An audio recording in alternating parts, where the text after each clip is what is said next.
Why, hello there YouTube and welcome to a ranking video. So, I know Halloween was nearly a couple weeks ago now, given the recording of this video, but, throughout October I did 31, and also I've been catching up on horror reviews, but now I've finally got the time to do my ranking of the Halloween franchise.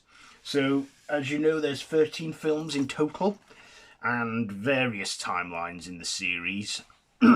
So let's get it going, shall we? With my top spot. It's on my personal opinion as well. If you have your own, then like I say, feel free to share. So coming in at number 13 is Halloween Resurrection. Yeah, Halloween Resurrection. Now, when I first watched this, I thought it was funny. I did enjoy watching Busta Rhymes in it, but over the years, as I've gotten older and wiser, this is a bit trashy and cheesy. Probably the best bit of this film is the opening act, where Michael kills Laurie, and that whole absurd thing where Michael switched with the paramedic. Yeah, I can see why this film is very frowned upon in the series. And they had a perfect, good enough ending with the previous film, H2O. So, coming in at number 12 is Rob Zombie's Halloween 2. Now, I've watched this again over the years, and I kind of gone on to appreciate it a bit more. I don't think it's a bad film in the sense, but they still acknowledge like the whole hospital chase scene in the opening act, but then after that it's sort of Rob Zombie's own original story. And it's like, well, it is a Rob Zombie film with the Halloween characters in there. But yeah, I can see why this was like the final nail in the coffin for the series, at least for Rob Zombie's Halloween series. So yeah, Halloween 2, 2009. At number 11, we have Halloween 5, The Revenge of Michael Myers. Now, this one, I kind of think, okay, so they thought, Halloween 4 was pretty good, so let's make a sequel, cash in. And this went into production without a solid script. It was a bit messy. And yeah, I feel that they could have improved it maybe if they'd given it another year more working on, but they just didn't, and it pretty much killed the franchise for 6 years before they made another one. Donald Pleasance is still good in it. Don Shanks as Michael. Michael kind of looks like Tom Hiddleston in this one with his mask. But yeah, Halloween 5. Now we're in our top 10. So coming in at number 10 is Halloween, The Curse of Michael Myers. Now there's two cuts of this. There's the theatrical cut and the producer's cut. If you're going to watch any cut, watch the producer's cut. You see more scenes in there. We even get, proper flashbacks of Jamie Lloyd as a kid with Danielle Harris. She was recast in this one because of, budget reasons. Like she wanted a bit more money for it or something, I don't know. But she had her reasons, I guess, for not returning, but yeah, I think the actress as Jamie was good, but she got killed in the first act. This was, however, a breaking point for Paul Rudd, as he had his first sort of leading role in this film. Really young, but still looks the same. This was also Donald Pleasance's swan song as Dr. Loomis, as he died shortly after filming this one. But yeah, the story's just like, Michael driven by a curse with the cult of thorns. Yeah. Coming in at number 9, we have Halloween 3, Season of the Witch. Now, John Carpenter and Deborah Hill, they were attempting to make this series anthology, going as far as to abandon the whole slasher themes and everything. Still referencing the first two Halloween movies on the TV screens throughout the film, and we had Nancy Loomis in another role, and a very brief one, and Jamie Lee Curtis as well doing a voice-over role as an announcer of the town. And I think Colonel Cochran was a good villain as well. It was a good film. And it is a good film if you don't think of it as part of the Halloween franchise. And, I look at it now and think it's kind of a shame that this didn't take off, this idea, because I believe they had other ideas in mind as well. But yeah, but in a ways, I'm also glad they abandoned this idea and went back to the slasher themes of the fourth film. But still, it's never too late to do a sequel these days. Maybe they could do one. But Halloween 3, is good as a supernatural film. Not as a slasher though, because that's what it's not, a slasher. But Tom Atkins is great in it too. And I like the Shamrock Trio. The Jack-o'-lantern, the Witch, and the Skull Witch have been referenced throughout the films in recent years. So there. Number 8 is Rob Zombie's Halloween. Now, this is actually quite a good remake. It's Rob Zombie's vision, Rob Zombie's retelling. And I like the first hour. This wasn't a full shot-for-shot remake. The last hour of the film is kind of a redo of the original with changes made slightly. But the first hour is sort of like an origin story, a prequel exploring Michael's backstory, that he was brought up in a rough street and what have you. But this is Rob Zombie's retelling. This is how he wanted to retell the character, how to recreate the series. And wouldn't it be fun if they did another Halloween sequel and these films were referenced as a reconstruction? Like what if these films were like the Stab films of the Halloween universe? Like Scream and Stab. That would be a fun premise with them ones, with Rob Zombies. But yeah, it's a good remake. It's not a terrible film, but it has Rob Zombie's touch on there. And personally, I like Rob Zombie's movies. I do. And he just wanted to rewrite a classic, tell his own take on it. And now we go to our number 7, and that is Halloween H2O 20 years later. Serving as the third installment in the series, ignoring all the other films except for 1 and 2, this follows Laurie 20 years later, now a new woman, and, getting on with her life till Michael returns to try and kill her. I like that they took this out of Haddonfield and that we were in, like, California. We had some good cameos in there from Janet Leigh, her real-life mother, and, some callbacks as well.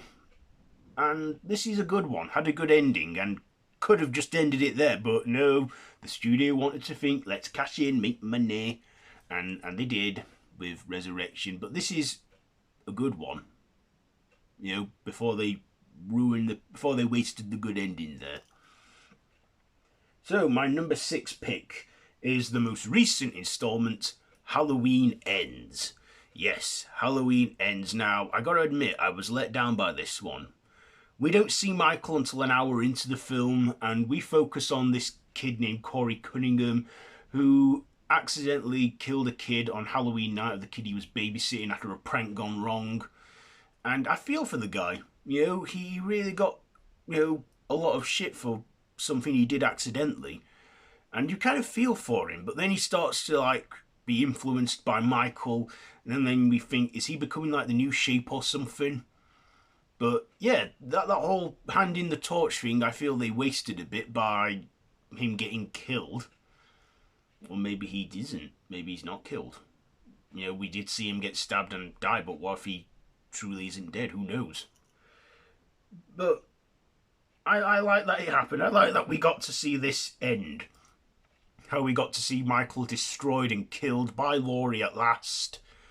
And James Jude Courtney did a great job playing Michael with the brief screen time he had. And James Jude Courtney is currently the longest serving actor to play Michael Myers, playing him for a grand total of 3 films. No actor has done 3 films where they played Michael Myers. Tyler Mane and George P. Wilbur have played Michael twice in 2 films, but yeah, like I say, James Jude Courtney, Michael twice. But yeah, I guess it's because I went in there expecting a final slasher film, and we didn't exactly get that. We got more of like a love story, and that with Allison and Corey, and Laurie not being, well, still being a main hot part in it, but yeah. So, Halloween Ends. Number 5, top 5 now, and my number 5 pick is Halloween 4, the return of Michael Myers. Now, I like this one for it went back to the to what we know. So, taking place 10 years after the first two films, Michael's been in a coma all this time and awakens after hearing he has a niece and makes it his mission to kill her, but Dr. Loomis is like out to stop him. I thought this was an enjoyable one. Kind of works as the original third film. But yeah, they thought, okay, the anthology idea's not took off. Let's just go back to basics with the whole slasher feel. And Jamie Lloyd, played by Danielle Harris, breakout role for her, and she actually went on to become an iconic scream queen in the horror genre.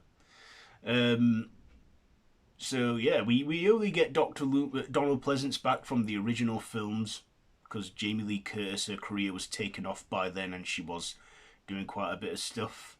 But this one is a good one. I like the ending as well, how they sort of play with that whole handing over the evil thing with, with Jamie, and they never really picked up on that. They kind of like boycotted it by the fifth film. So my number 4 pick is Halloween Kills from 2021. Yes, I really love this one. It takes place on the same night of Halloween 2018's conclusion, and Michael this time is pissed. He's on a murderous rampage. The kills are 10 times as brutal, more brutal than Rob Zombie's Halloween 2, I gotta say. Michael is just mean. He's, unstoppable. We get the return of some characters, including Tommy Doyle, but not played by the original actor, played by him out of Breakfast Club. We get the return of Lindsay Wallace as well, played by the original actress. And we get, old Sheriff Brackett. Yeah, that's it. Brackett back for a brief time, playing his role, getting revenge on his daughter with Michael. And James Duke Courtney is brilliant. This one I feel is solely for Michael. We get to see Michael in his full action, out for blood, out for kills, and it delivers on this. And I really did enjoy watching this one. It was a blast. And yeah, it didn't capture the magic of the previous film, but still a worthy sequel. And probably, yeah, one of the second best one in David Gordon Green's trilogy. But of course that's beaten by its predecessor at number 3, Halloween 2018. Now, when I first heard that this was going to ignore all of the films except for the original, and Laurie and Michael were not going to be brother and sister this time around, I'm thinking, is this going to work? Is it going to work with these two not being siblings? Because I thought that's what's driven the whole plot all these years. But David Gordon Green and co-writer Danny McBride proved us all wrong, and it worked. It just worked.